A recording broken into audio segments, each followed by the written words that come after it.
When I say the word abuse, what comes to mind? Abuser kotha chinta korle amra pray shomoy shudhu physical abuse niye chinta kori. We often tend to ignore the emotional aspect of it, even though it can be very damaging. Ekta manush jokhon emotional abuse face kore, tar anxiety ebong depression develop hওয়ার chances onek bere jay, and the consequences can last up to years. Emotional abuse. Emotional abuse involves one person controlling another by undermining their self-worth and personal agency.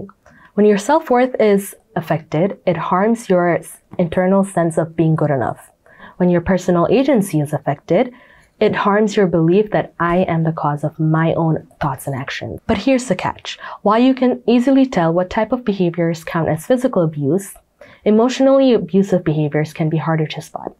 এটার একটা কারণ হচ্ছে emotional abuse দুজন মানুষের মধ্যে প্রায় একটা power imbalance তৈরি করতে পারে, especially এমন সম্পর্কে যেখানে trust, care, safety এসব feelings এর একটা নিশ্চয়তা থাকার কথা. For example, the relationship between a caregiver and a child, a healthcare provider and a patient, a teacher and a student, or even intimate partners. In order to make these behaviors and patterns easier to identify in real life, let's talk about 4 common signs of emotional abuse. First, the content of someone's words. Criticism that's blown way out of proportions or negative, baseless predictions for the future can be a significant sign of emotional abuse. For example, someone could say something like, you always make stupid decisions. তুমি কিছু ঠিক মতন করতে পারো না. অথবা no one else will ever love you. এগুলো সব constructive criticism না. They're rather signs of emotional abuse. Secondly, tone and non-verbal cues. For example, yelling, ignoring, and showing contempt through body language are all ways of demeaning someone else. Dismissive behaviors like eye rolling, refusing to make eye contact, or even giving the silent treatment are all indicative of emotional abuse.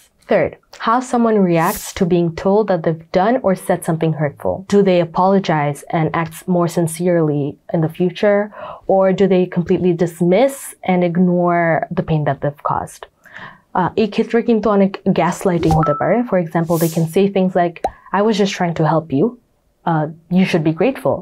Or something like, you're the one who's ungrateful and selfish, and you're the one who's hurting me.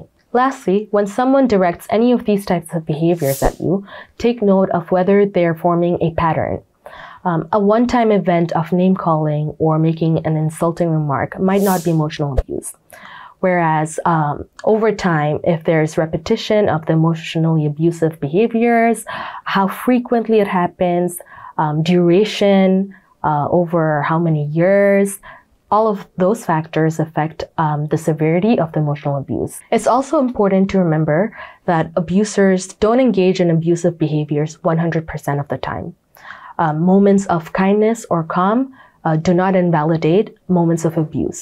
Rather, they're part of the manipulative process. So what can you do if you think you or someone close to you is experiencing emotional abuse? Maintaining interpersonal ties is very crucial because abusers often try to isolate their targets from people who are close to them. Sharing your experiences with trusted friends or relatives can help you get external support. You can also seek help from professionals who can provide you with helpful resources. If you think someone is going through emotional abuse, let them know that you're thinking of them and that you're ready to listen whenever they're ready to share. While emotional abusers convince people that they deserve to be mistreated, nobody does. Everyone deserves respect and kindness.